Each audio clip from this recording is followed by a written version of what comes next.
Tough night for the Wareham Gatemen as they fall to the Hyannis Harbor Hawks by a final score of 9-1 here at Spillane Field. On the postgame show alongside Amanda Foster, Jack Hunter here with you. And Amanda, a lot of things went wrong for the Gatemen tonight, but you got to give a lot of credit to Hyannis, who held the Gatemen hitless until the 7th inning. Zach Volker was dominant on the mound, and just a total, complete pitching performance from the guys in the visiting dugout.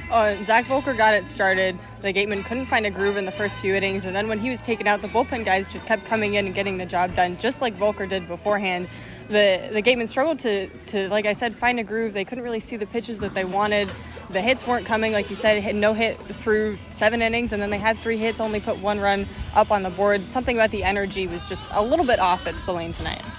Yeah, the Gatemen fall their second straight game after dropping a game to YD yesterday by a final score of 12-2. And then on the pitching side, a different problem tonight. We talked about all the walks yesterday, 12 walks. Today, only 2 walks by the staff, but Hyannis had 13 hits, including 4 of them of the extra base variety. Oh, and it's a bit of a conundrum that you're in, because it's good that the pitchers are throwing strikes. That's something that this team needs, and Ryan Smyth has emphasized the fact that they need to throw strikes, but then you need to place them in the perfect position to keep the other team from making such solid contact. And a team like Hyannis is very talented up and down the lineup. They're going to make that solid contact if you give them the pitches. Now it's just up to the Gatemen pitchers as to whether or not they can figure out how to get past that. Let's hear the manager's thoughts post-game with Aiden Blanc. We're post-game with Ryan Smyth after the Gatemen fall 9-1, their 3rd loss of the summer to the Harbor Hawks. And, Coach, kind of one that you just want to flush and move on to tomorrow. Yeah, absolutely. I mean, it's tough when you didn't hit.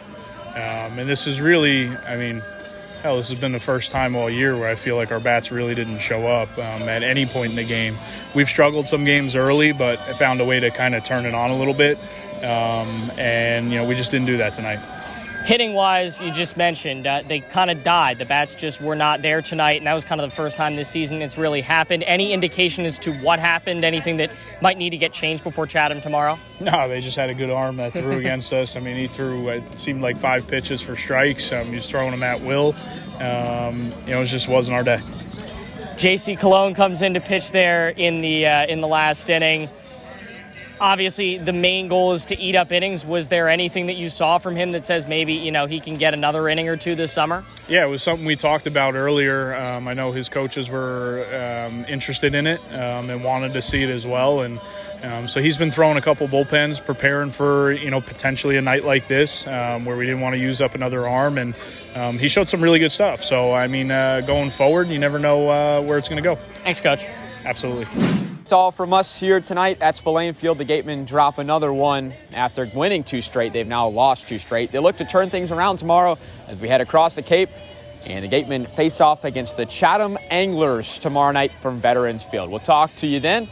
Until then, alongside Amanda Foster, Jack Hunter with you. Good night.